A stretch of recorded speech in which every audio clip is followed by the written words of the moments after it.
back, everyone. On today's episode of DBX Labs, we're going to convert the 5-aminotetrazole, which we made in the last video, into 5-nitrotetrazole, and subsequently into sodium nitrotetrazole in a one-step reaction with sodium nitrite at 65 degrees Celsius.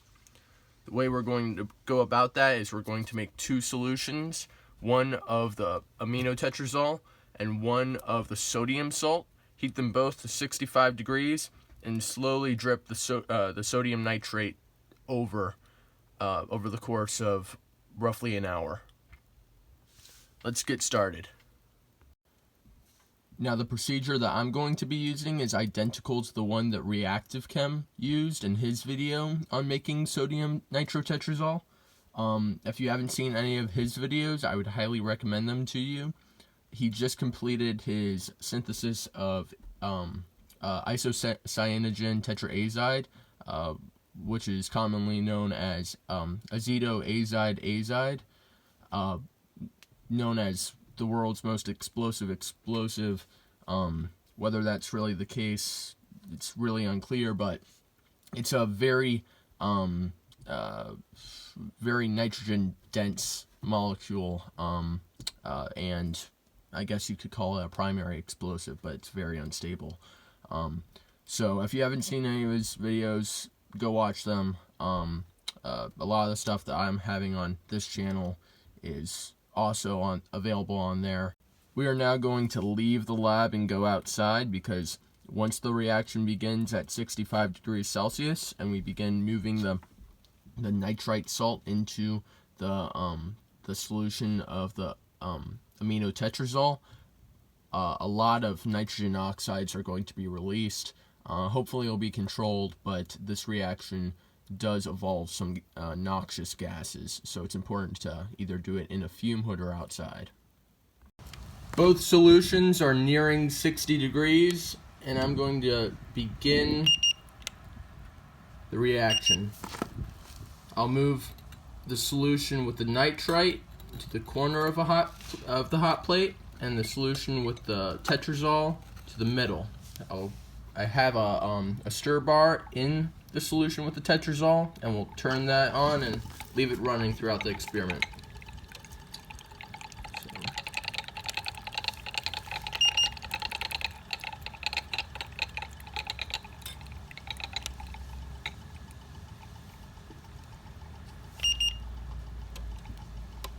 At this point, we can turn off heating, and we might have to turn it on later, but for right now, we're good.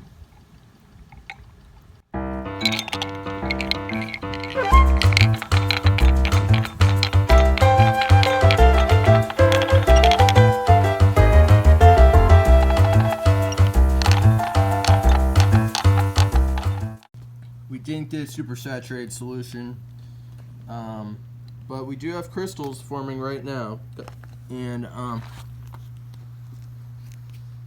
sure they're gonna get a lot bigger as the solution cools. I literally just took it off the heat just now, and you can see that that thin film of crystals on the surface. So we do know that at least some part of the solution is supersaturated, and we'll just let that cool. When it's done cooling, I'll filter it off and put the remaining fluid in the freezer, and I'll get back to you guys with some sodium nitrotetrazole crystals. Here's the first batch of recovered crystals of the sodium nitrotetrazole. I got about 3.5 grams recovered. The rest are all crystallizing out in the freezer right now. And I had these dry in a little toaster oven at 50 degrees Celsius for around 30 minutes, and they're all pretty dry now, and I'm going to run some flame tests, shock tests, and contained heat tests on the crystals now. For the first of the burn tests, I'm going to take a little tiny bit of the sodium nitrotetrazole and put it on some aluminum foil, Even this amount I know is going to be very loud, so I'm going to spread it out a little bit.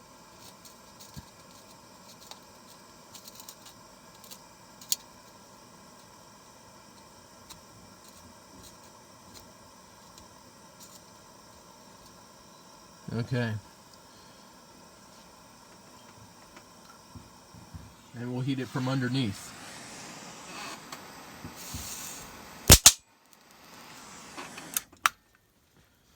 So it ripped holes right through the aluminum foil, which is not an easy feat.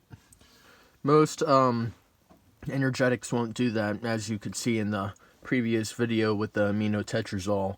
It won't rip a hole through, it just burns, and there are a few compounds that I can think of that will do that, that are still as safe as the sodium salt, which is really inert to any friction, shock. I'm not even going to do those tests in this video because I've never gotten them to work. I've never gotten a shock test on the anvil to set off the sodium salt, and friction. I mean, I can only predict that would be even harder if it's not sensitive at all to shock. Now we're going to look at a direct flame test.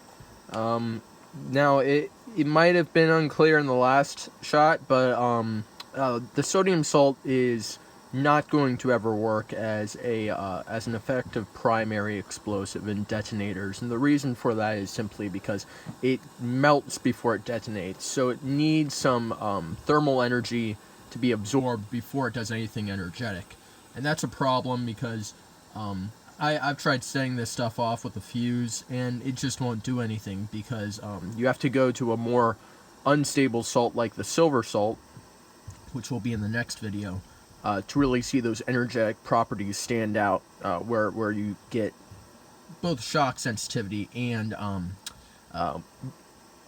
heat sensitivity to the point where a match, just touching it will set it off, or a fuse will set it off, or a hot piece of metal.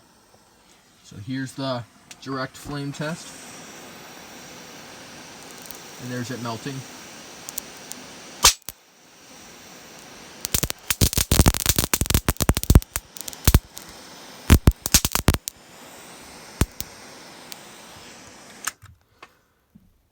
So you can see all of those tiny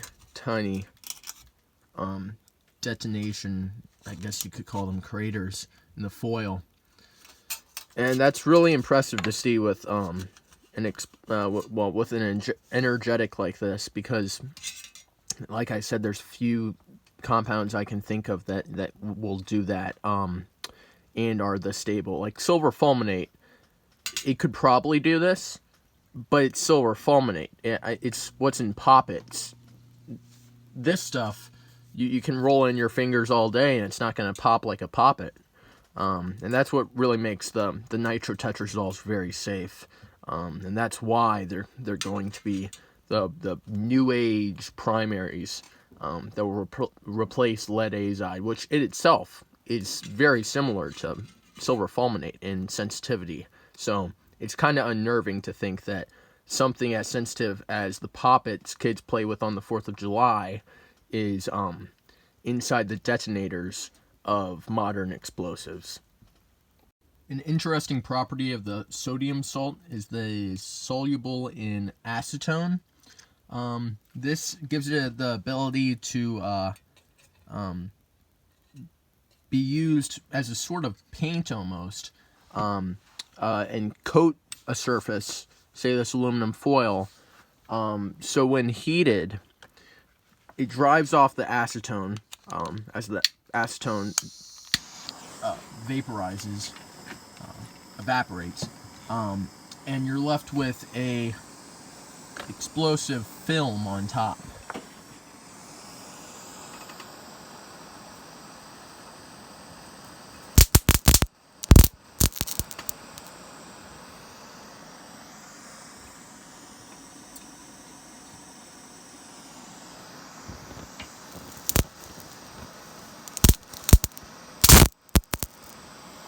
that stuff, there's bits of, there's tiny little craters left by that stuff all through here. Tons of little detonations all at once as it gets to the last few drops of the acetone solution. For the final test, I put 300 milligrams of the sodium nitrotetrazole on a piece of pretty thick steel, and I have my lighter underneath it, and once the lighter is on, I'm gonna have this piece of wood in between the metal and the flame, and that should, as soon as I pull this out of the way and start backing away from this stuff, it should make contact and start heating up pretty quickly. So I'll get a better view of this.